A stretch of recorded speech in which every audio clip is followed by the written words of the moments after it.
बहुत नमस्कार, स्वागत व्यूअर्स। आप देख रहे हैं आपका प्रोग्राम कॉफी पर कुरुक्षेत्र, जहां हम बातें करते हैं बिल्कुल खुल्लम खुल्ला, वो आपको बताते हैं जो कोई और आपको बताता नहीं। इसी प्रोग्राम में होती हैं वो सारी की सारी बातें, और आज होंगी। देखिए, और आज का जो दिन है वो योगी आदित्यनाथ के लिए, बहुत से लोग कह रहे हैं योगी आदित्यनाथ के लिए मेक और ब्रेक डे भी हो सकता है। कोई कह रहा है कयामत की रात होने वाली है, आज इंसाफ का दिन है, पता नहीं क्या क्या चीजें। क्यों?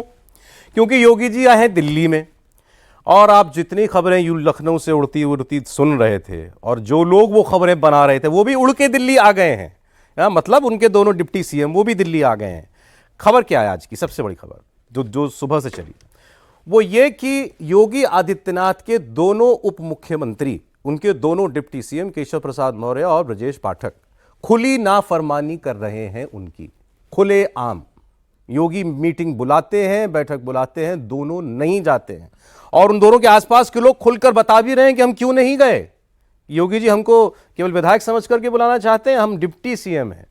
तो ये अब ये खेल खुला हो गया है, कुछ बचा नहीं है, मतलब छुपाने जैसा कुछ बचा नहीं है। तो कोई अगर आपसे कहे ना भाई कोई वहां कुछ नहीं चल रहा है, सारा नहीं सब ठीक है, बिल्कुल झूठ बोल रहा है। खुली बगावत चल रही है, योगी को हटाने की सारी कवायद चल रही है। अब ये सब कुछ अगर हो रहा है और अब दिल्ली पहुंच गया मामला, तो मतलब अब दिल्ली दखल देगी। अब दिल्ली दखल देगी तो किसका साथ देगी? उनका जिन्होंने बगावत की, या योगी जी का? तो आज हम यही बात करेंगे। और हमारे साथ जो मेहमान बैठे हैं आज मुझे लगता नहीं आपको इसके बाद फिर अब 2-4 दिन टीवी खबर देखने की जरूरत है सर। मतलब इस खबर पे प्रदीप सिंह जी हमारे साथ हैं सर, बहुत स्वागत है आपका। राशिद केदवई साहब आ जाए प्रोग्राम में, बहुत दिन बाद सर, बहुत स्वागत आपका भी। विनोद अग्निहोत्री जी हमारे साथ हैं सर, बहुत स्वागत है। 120 साल का अनुभव बैठा मेरे सामने, कम से कम 120 साल का अनुभव, नहीं सर? तो ये आज का प्रोग्राम होने जा रहा है सुपर स्पेशल। जोड़ दें उसमें तो और ज्यादा हो जाएगा। मेरे भी जोड़ दिए सर, और ज्यादा हो जाएगा। तो खैर, अब देखिए साहब, योगी जी अगर कुछ कहते तो क्या कहते? मैं तो शेर ही कह सकता हूं, बाकी वो जिससे जो कहना चाहे कहें। ये देखिए साहब, ये फोटो देख लीजिए, फिर शेर कहता हूं। दिल्ली में योगी, ये फोटो याद है आपको? 2022 के चुनाव की। 2022 के चुनाव की, 22 से थोड़ा पहले की है। हाँ, वो इलेक्शन से पहले की। गलियारे में टहल रहे मोदी जी लखनऊ गए हुए थे, और कंधे पे हाथ रख के योगी जी के, और उसी दिन साफ हो गया था कि भाई मोदी और योगी एक हैं, और सरकार बन गई। उसके बाद दोबारा सरकार बन गई यूपी में। लेकिन अब मामला कुछ पलटा हुआ है। अब क्या, अब योगी जी क्या कह रहे हैं सर, जरा गौर कीजिएगा। योगी जी कह रहे हैं कि अब तो ये मामला सरेआम कर दो, अब तो ये मामला सरेआम कर दो, अदालत बैठा ली है तो कोई इल्जाम भी धर दो। अब तो अदालत बैठी है ना सर, लेकिन इल्जाम क्या है ये अभी तक किसी को मालूम नहीं। योगी जी पे क्या इल्जाम है, किस बात की बगावत है सर? देखिए, एक कहावत है अंग्रेजी की, उन पर इल्जाम लगेगा तो उनको कोई जज भी करेगा। हु विल जज द जजेस? इसलिए कोई इल्जाम नहीं लग रहा है। शतरंज खेलते हैं आप? हाँ सर। शतरंज में प्यादा जो है वो हाथी बन सकता है, घोड़ा बन सकता है, ऊंट बन सकता है, लेकिन राजा नहीं बन सकता। वो वजीर भी बन सकता है, लेकिन राजा नहीं बन सकता। और ये सब वो तब बन सकता है जब राजा कमजोर हो जाए और निहत्था हो जाए, और प्यादे के पास ताकत हो। वैसी स्थिति उत्तर प्रदेश में नहीं है। राजा मजबूती से अपने किले में सुरक्षित है। ये जो आपने बात कही ना कि उनको हटाने की, या उनको जो है पद से हटाने की कोशिश हो रही है उनके खिलाफ, ये दरअसल उनको डीस्टेबलाइज करने की कोशिश हो रही है कि स्थिर न रहे, ताकतवर न होने पाए, डिपेंडेंट रहें, इंडिपेंडेंट न होने पाए। हम तो समझते थे योगी जी इंडिपेंडेंट ही है। बिल्कुल हैं, लेकिन कोशिश हो रही है कि न रहें। ये जो सारी कोशिश है, ये इन लोगों की। अब आप देखिए, सबसे ज्यादा नाम चल रहा है जो उनके विरोध में, केशव प्रसाद मौर्य का। पॉलिटिक्स में, और खासतौर से इलेक्टोरल पॉलिटिक्स में, किसी भी नेता की सबसे बड़ी ताकत क्या होती है? वोट दिलाने की क्षमता। केशव प्रसाद मौर्य विधानसभा के 2 चुनाव हार चुके हैं। 5 साल डिप्टी सीएम रहने के बाद अपनी विधानसभा की सीट नहीं बचा पाए। अभी जो लोकसभा का चुनाव हुआ उसमें उनके इलाके की जो पार्लियामेंट्री सीट है वो पार्टी हार गई। तो सवाल ये है कि आपकी ताकत क्या आपने समाज का वोट आप पार्टी को दिला पाए? आपको एक सोशल इंजीनियरिंग के तहत आपको प्रदेश अध्यक्ष बनाया गया था, उसका पार्टी को कितना फायदा हुआ? और अगर फायदा हुआ तो फिर ये अनुप्रिया पटेल और बाकी लोगों को लाने की जरूरत क्यों पड़ी, उनका साथ लेने की जरूरत क्यों पड़ी? तो यूएसपी क्या है केशव प्रसाद मौर्य की, उनकी ताकत क्या है? कुछ महीने के लिए वो प्रदेश अध्यक्ष रहे तो इसलिए डिप्टी सीएम बन गए, चुनाव हारे फिर भी बन गए। तो भाई अगर यही क्राइटेरिया हो तो 2014 में 71+2 73 सीटें आई थी लोकसभा की, तो वाजपेयी जी को तो डिप्टी पीएम बन जाना चाहिए था। तो कोई भी जीत हो या हार हो चुनाव में किसी भी पार्टी की, वो एक टीम एफर्ट से जीत होती है और टीम की ही कमजोरी से हार होती है। नहीं, अभी और यही केशव प्रसाद मौर्य ही डिस्टेबलाइज करना चाह रहे हैं योगी जी को, इतना क्लियर है? नहीं, मैं ये नहीं कह रहा हूं, मैं तो कह रहा हूं प्यादा है वो। हाँ, मैं ये सुनना ही चाह रहा था। उनका इस्तेमाल हो रहा, वो इस्तेमाल होने के लिए तैयार है। कौन कर रहा है सर इस्तेमाल? कौन कर सकता है? जिसके पास ताकत होगी वही तो करेगा। और किसके पास ताकत है ये मतलब बीजेपी में कुछ छिपा तो नहीं, बहुत सी चीजें छिपी होंगी लेकिन ये बात तो छिपी नहीं है किसके पास ताकत है। तो योगी जी ने क्या बिगाड़ा है उनका? योगी जी ने ये बिगाड़ा है कि कुछ बिगाड़ सकने की क्षमता रखते हैं, बिगाड़ा नहीं है, बिगाड़ेंगे भी नहीं। मैं जितना जानता हूं उसके आधार पर यह कह सकता हूं कि बिगाड़ेंगे भी नहीं, पार्टी के खिलाफ नहीं जाएंगे, लेकिन वो दबाव में आकर कोई फैसला मानने के लिए या करने के लिए तैयार हो जाएंगे, ऐसा नहीं है। तो अभी तक सर उनमें धैर्य बहुत ज्यादा है। नहीं, लेकिन ये भी तो हम लोग ये तो सुनते हैं कि योगी जी अपने मंत्री अपॉइंट नहीं कर सकते, योगी जी टिकट नहीं दिलाते या दिला सकते। ये इस सरकार के डीएनए में है। जब ये सरकार बनी उस समय से एक व्यवस्था ये बनाई गई कि मुख्यमंत्री का संगठन में कोई दखल नहीं होगा, लेकिन संगठन का सरकार में पूरा दखल होगा। और उसके लिए प्रतिनिधि नियुक्त हुए सुनील बंसल, अफसरों के ट्रांसफर पोस्टिंग से लेके मुख्यमंत्री के करीबी जो अधिकारी होते हैं उनकी नियुक्ति तक। तो योगी जी ने इसकी परवाह नहीं की, उनको क्या काम करना है, किस तरह किस दिशा में प्रदेश को ले जाना है, उसके लिए काम करते रहे। उनको समझ में आ गया कि हमको अकेले चलना है। लोन वॉरियर है। हाँ, लोन वॉरियर है। उनको समझ में आ गया इनकी कि हमको सहयोग नहीं मिलेगा। इनकी टीम इनकी नहीं, पार्टी में। और उसका सबसे बड़ा उदाहरण कोरोना के दौरान है। मंत्रिमंडल का एक मंत्री कोई जो है घर से बाहर नहीं निकला। अब देखिए, आज मुझे जैसे हम लोग बात कर रहे थे कि भाई योगी जी के साथ कौन कौन है, योगी जी के खिलाफ कौन कौन है, तो पहले खिलाफ वाली हम लोग 2-4 लोग बैठे थे, तुमने कहा कौन कौन इनके खिलाफ है, तो लिस्ट बनाई हमने। कहा 2 डिप्टी सीएम तो खुद सुनते नहीं, चलो 2, फिर एक नाम अभी सर ने ले दिया। मैं कहता बड़ा कि ताकतवर महासचिव, उन्होंने नाम ही ले दिया सुनील बंसल। 3 कहते हैं प्रदेश अध्यक्ष भी नहीं सुनते। 4 और द पावर जिसकी जो वो बात कर रहे हैं, जो ताकतवर हैं वो 5। अच्छा, ये इधर वाला खाना भर गया सर पूरा।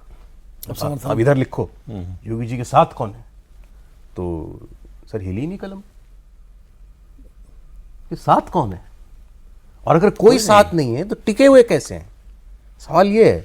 योगी जी के साथ देखिए उत्तर प्रदेश की जनता है जो उनकी ताकत है। और शायद प्रदीप जी इससे सहमत भी होंगे।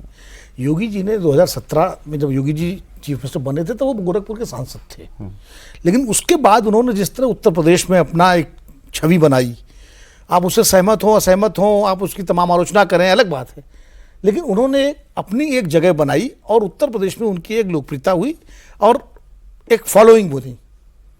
कई बार उसको जाति से भी जोड़ा गया, लेकिन उससे इतर उनकी फॉलोइंग बनी, और वो ऐसी फॉलोइंग है कि उसकी वजह से जो है योगी जी को हिला पाना मुश्किल हो रहा है। वरना कोशिश तो 2022 से पहले से चल रही है। उस सारी घटनाएं मैं कल भी बता चुका था, आपको फिर से बता दूं किस तरह से 2021 में शुरू हो गया था, और जब अरविंद शर्मा को भेजा गया था तब से ही सारा शुरू हो गया था।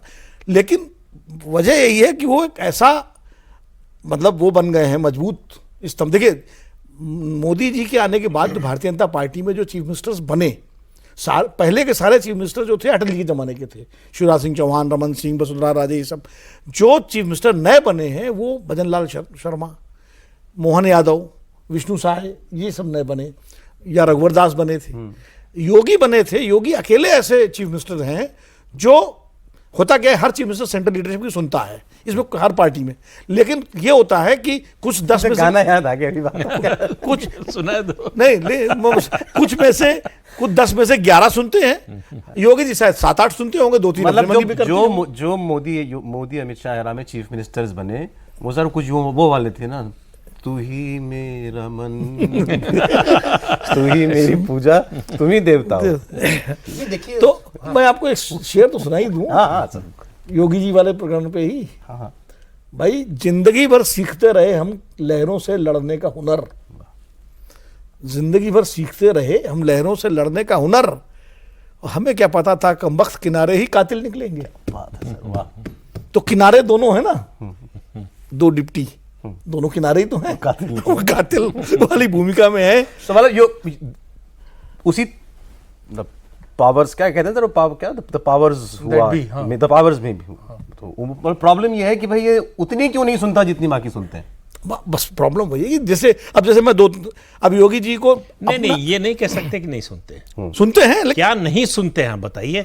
आप कोई मुख्यमंत्री बताइए इससे पहले हुआ हो, खासतौर से अगर उत्तर प्रदेश की बात कर लें, किसी पार्टी का चीफ सेक्रेटरी उसकी मर्जी से नहीं होगा, डीजीपी उसकी मर्जी से नहीं होगा, उसका प्रिंसिपल सेक्रेटरी जो है चीफ मिनिस्टर का वो उसकी मर्जी से नहीं होगा, मंत्रिमंडल का कोई सदस्य मर्जी से नहीं होगा।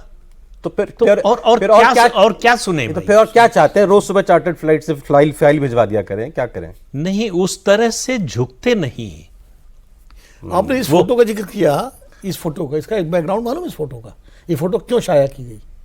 इसके पहले एक वीडियो भी आया था, पूर्वांचल एक्सप्रेस के उद्घाटन के समय मोदी जी गाड़ी में बैठे हुए थे और योगी जी पैदल चल रहे थे। मैंने कभी नहीं देखा कि कोई चीफ मिनिस्टर प्रधानमंत्री जी के साथ पैदल चल रहा हो, वो गाड़ी में हो प्रधानमंत्री, या तो अपनी गाड़ी में होगा। एक खबर दे रहा हूं सर, योगी आदित्यनाथ पहुंच गए हैं और कल उनकी मोदी से मुलाकात हुई, केशव मौर्य इससे पहले पहुंचे। तो योगी जी अभी जो है वो दिल्ली पहुंच गए। तो सर अदालत बैठने वाली, तो या तो अपनी गाड़ी में होंगे, साथ में होंगे।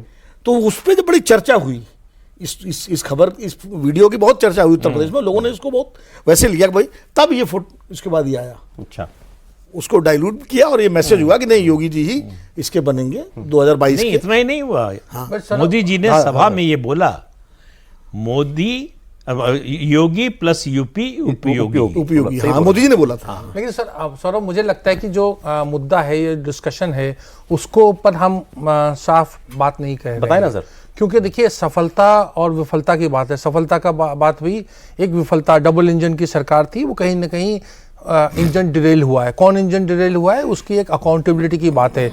तो भाजपा बाकी तम लीपा पोती का काम कर रही है। देखिए, मैं छोटा मुंह बड़ी बात कह रहा हूँ, शेर की बात हो रही है, तो एक फारसी का शेर है कि टुकुर टुकुर दीदम दम न कशीदम, गर्दम कशीदम जहन्नुम रसीदम। मतलब टुकुर टुकुर दीदम, मतलब मैं सब देख रहा हूँ, हम चारों देख रहे हैं, उत्तर प्रदेश की जनता देख रही है, भाजपा का कार्यकर्ता देख रहा है, सब देख रहा है, दम न कशीदम, लेकिन कुछ बोल नहीं पा रहे हैं, कुछ कह नहीं पा रहे हैं। गर्दम कशीदम, अगर कुछ कहेंगे जहन्नुम रसीदम, मतलब नरक का रास्ता मिल जाएगा।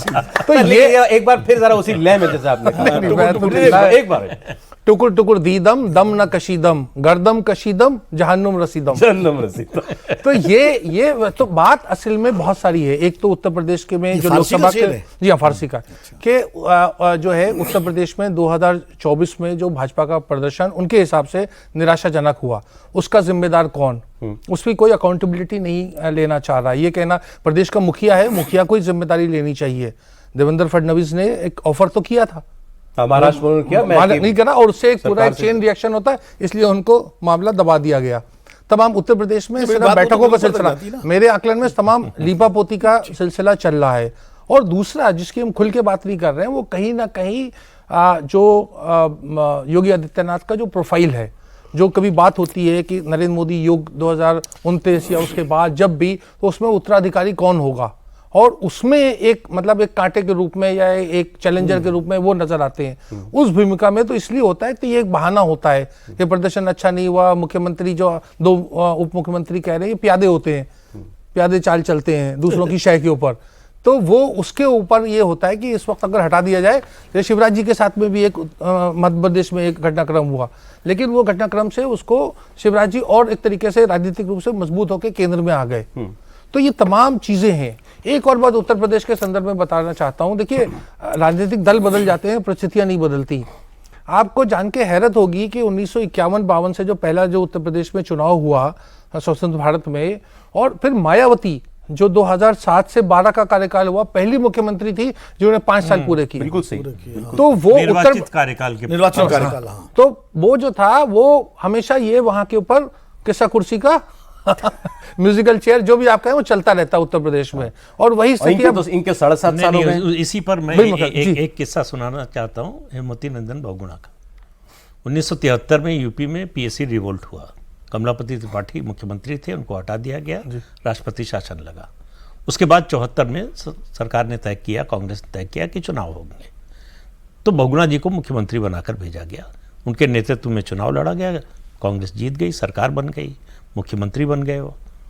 तो उनसे प्रेस कॉन्फ्रेंस की, तो मीडिया के लोगों ने पूछा कि जो इतिहास है कांग्रेस का उसको देखते हुए बहुगुणा जी कितने समय तक रहेंगे। तो उन्होंने कहा कि तुम लोग जानते नहीं, इंदिरा जी पौधा लगाती हैं तो रोज उखाड़ के देखती कितनी जड़ पकड़ ली।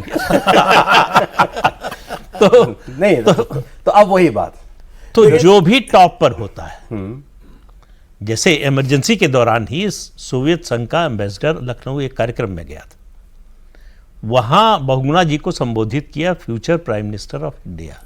ओके, उसी दिन से उनका नंबर दिल्ली में कट गया, एक बात में सौरभ, उनका जाना जो है तय हो गया। मैंने बहुगुणा जी से पूछा था कि इंदिरा जी ने जिस तरह से आपको हटाया, तो बोले देखो एक बात ईमानदारी से बताएं, उनकी जगह मैं होता तो मैं भी एक चीज मैं बताऊं आपको सौरभ, उत्तर प्रदेश के साथ ही रहा है इतिहास कि केंद्रीय नेतृत्व के साथ उत्तर प्रदेश के मजबूत मुख्यमंत्री की हमेशा ठनती रही है। बहुगुणा जी का उदाहरण भी इंदिरा जी के साथ किया, वीपी सिंह मुलायम सिंह का आप देख लीजिए, उनमें यही झगड़ा रहा। फिर कल्याण सिंह अटल बिहारी वाजपेयी का देख लीजिए, नरेंद्र तिवारी का झगड़ा देख लीजिए, राजीव तिवारी का उस तरह से झगड़ा बहुत बाद में यूपी हुआ। का अगर कोई मजबूत सीएम होता है तो फिर वो टॉप उसके लिए एक नेचुरल क्लेमेंट हो जाता है। तो ये एक उत्तर प्रदेश में लेकिन जो भी जैसे जो आपने जो बात कही कि भाई ठीक है, आपने खुल के बात की, बात बिल्कुल सही है कि भाई आगे जाकर के कौन, मोदी जी का तो कोई चैलेंजर बन नहीं सकता। मुझे लगता नहीं कि किसी में इतनी हिम्मत भी और कोई ऐसा सोचता भी होगा, तो सोचता भी होगा तो फिर खाली भी नहीं है। अगर सोचता होता तो भाई जन्नम रसीदम और मोदी मोटे मोटे तौर पे वही जो आप सौरभ कह रहे हैं कि उत्तराधिकारी को लेकर के उसको लेकर उसकी पोजीशनिंग हो रही है।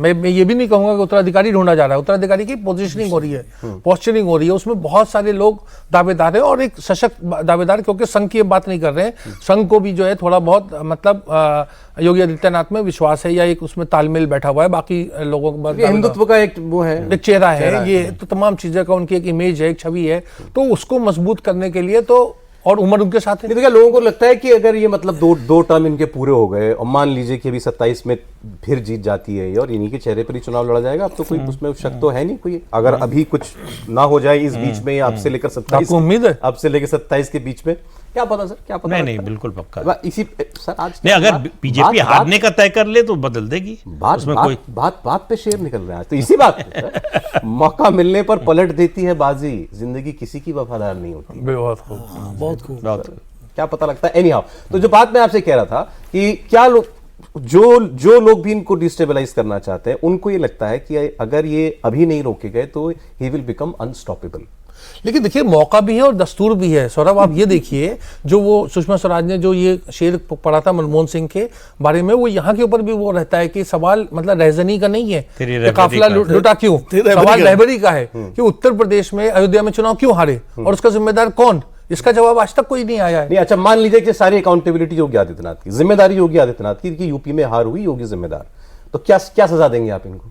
नहीं सजा नहीं, देखिए मतलब राजनीतिक शास्त्र में या पार्लियामेंट्री डेमोक्रेसी में तो सीधा के विधायकों की रायशुमारी कर ली जाए, क्यों उसका भाजपा अपने आप को कांग्रेसीकरण कर रही है? नहीं, लेकिन विधायकों की अगर रायशुमारी कर ले और उस पर अगर योगी आदित्यनाथ को समर्थन है तो नहीं, जय जय। एक बात, विधायकों की रायशुमारी से चीफ मिनिस्टर बनते हैं क्या? लोकतंत्र यही कहता है ना, लोकतंत्र कहता है। कौन से राज्य में बने आप सर, ये बता दीजिए मुझे। नहीं तो भाजपा चाहे भाजपा का चाहे कांग्रेस का, Bhajpa is the party with नहीं, ये जो बात रशीद किदवई साहब ने पहले कही ना कि लिपापोती हो रही है, बिल्कुल सही बात है।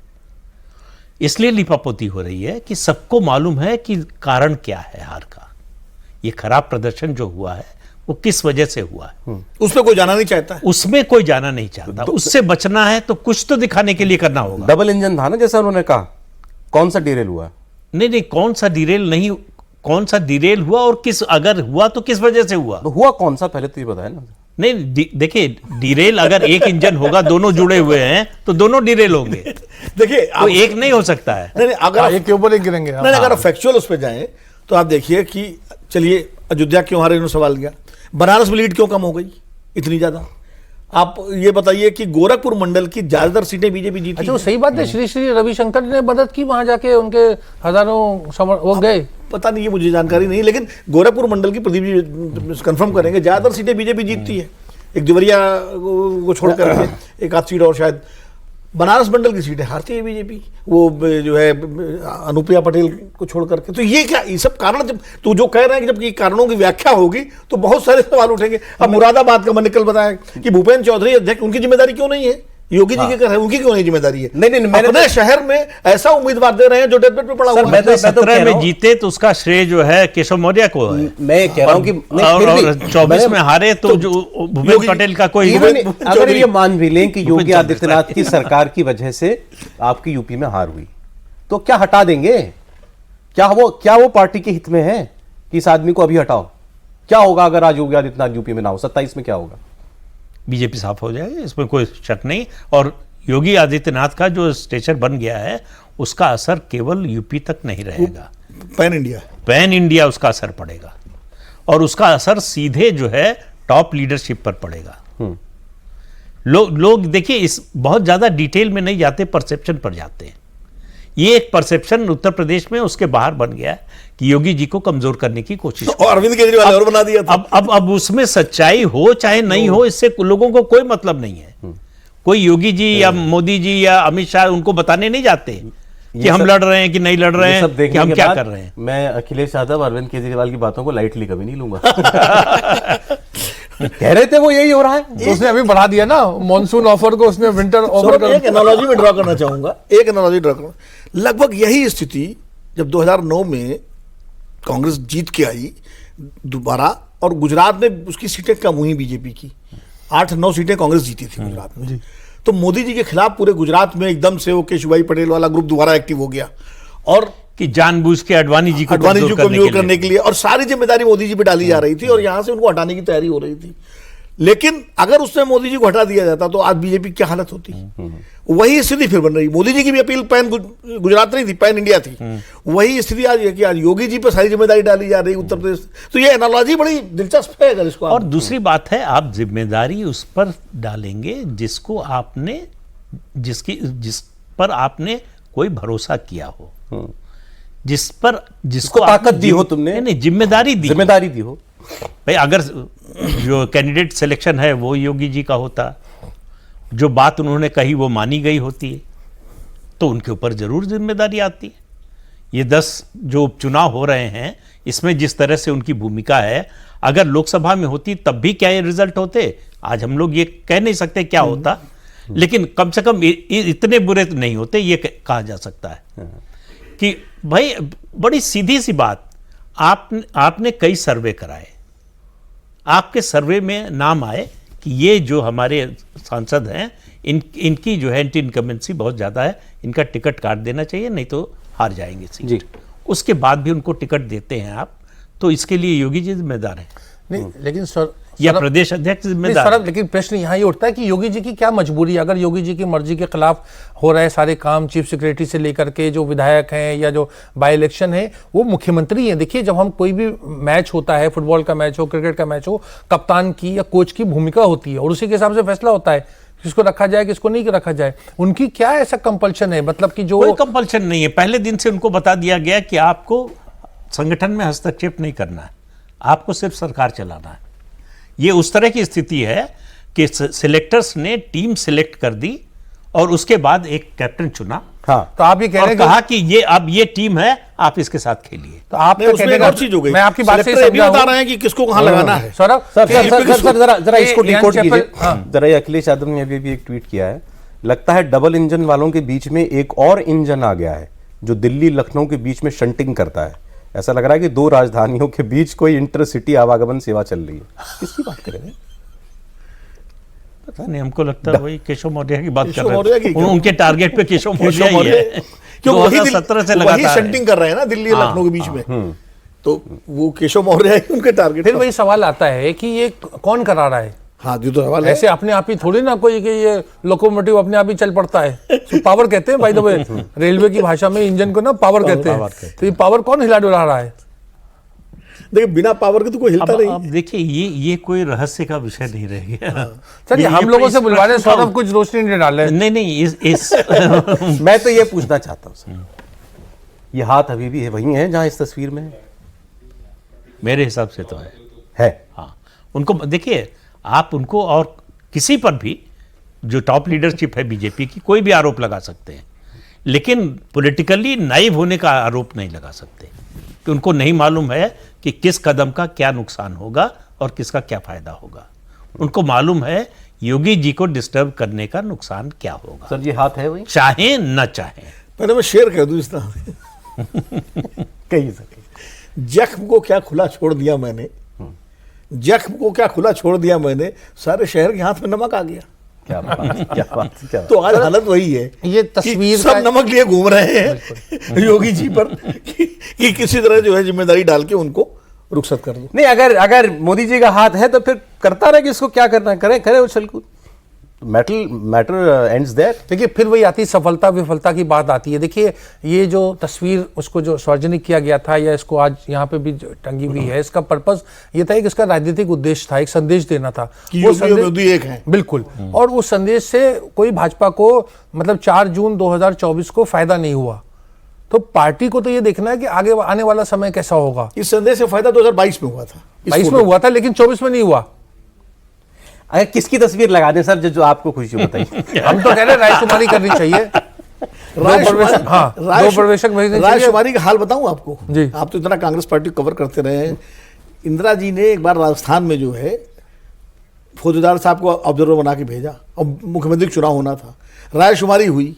एक आदमी की, मैं बहुत शॉर्ट बता रहा हूँ, एक आदमी के पक्ष में एक पर्ची थी, उसी को मुख्यमंत्री बना दिया गया। ये वो तो अजीत जोगी के साथ भी हुआ था। हाँ। नहीं ऐसा जनता जगन्नाथ पार्टी पाड़िया। सबसे ज्यादा डेमोक्रेटिक ढंग से काम करने वाली पार्टी। जेपी और आचार्य कृपलानी दोनों ने रायशुमारी की सांसदों के बीच में। सबसे ज्यादा वोट बाबू जगजीवन राम को मिले थे, दूसरे नंबर पर मोरारजी थे। मधु लिमे ने कहा कि अगर जगजीवन राम को बनाया गया प्रधानमंत्री, पार्टी तोड़ दूंगा, सरकार गिरा दूंगा। तो सबने पूछा ये आप इस तरह की बात क्यों कर रहे हैं? अभी जो है सारे एमपीज जो है उनके पक्ष में है, ज़्यादातर बहुमत उनके साथ है। तो उन्होंने कहा कि हमको मैंडेट क्यों मिला है? हमको मैंडेट मिला है इमरजेंसी के खिलाफ। इमरजेंसी के खिलाफ मिले मैंडेट का प्रधानमंत्री वो हो जिसने संसद में इमरजेंसी का प्रस्ताव मूव किया। ये कैसे हो सकता है? जगजीवन राम ने मूव किया था। तो सब लोग मान गए बात कि भाई ये तार्किक बात है। और उसके बाद जो है मोरारजी बन गए प्रधानमंत्री। अगर लेकिन सर उन्हीं की बात मान लें कि भाई गो बाय द बुक, जो जैसा विधायक जो चाहें वो करो, मेजोरिटी विधायक जो चाहें, ये योगी जी के साथ हैं उनके विधायक? नहीं योगी, देखिए किसी के साथ कोई विधायक नहीं होता। विधायक की नज़र इस बात पर होती है कि अगला चुनाव कौन जितवा सकता है। जी। आप पूरे देश में, आप उत्तर से दक्षिण, पूरब से पश्चिम, विधानसभा का चुनाव हो, लोकसभा का चुनाव हो, बीजेपी के किसी उम्मीदवार से पूछ लीजिए कि आप ब्रजेश पाठक और केशव मौर्य का कार्यक्रम चाहते हैं अपने चुनाव क्षेत्र में या योगी जी का चाहते हैं?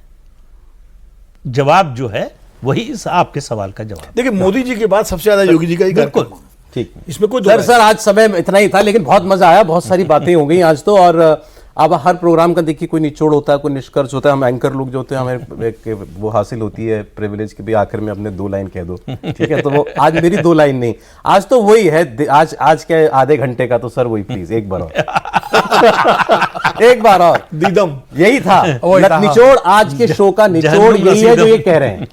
नहीं, उसका फर्स्ट पार्टी मेरे ख्याल से निचोड़ है, टुकुर टुकुर दी दम। हम सब देख रहे हैं। हाँ, दम न कशी दम, कुछ बोल नहीं सकते, बोल नहीं रहे। और नहीं बोल नहीं रहे, गर्दन बोल नहीं कशीदम। सकते, ये बात सही नहीं है। हाँ, अगर बोलेंगे तो फिर जानू रसीद बहुत शुक्रिया सर प्रदीप जी, आशीष साहब बहुत शुक्रिया, सर बहुत धन्यवाद आपका, आज आप फिर आए प्रोग्राम में, बहुत शुक्रिया। कल आपसे फिर मुलाकात करते हैं व्यूअर्स, और देखिए अगर इसी तरह खबरें आती रही तो हो सकता है हम इसी विषय पर कल फिर और कुछ और रोशनी डालने की कोशिश करेंगे। कोई नया मुद्दा आया तो वो नए मुद्दे पर बात होगी, आपसे नए मेहमानों के साथ बात होगी। बहुत शुक्रिया हमारे मेहमानों का। आज योगी आदित्यनाथ ने आज दिल्ली आने से पहले क्या बड़ा ऐलान किया है ये आपको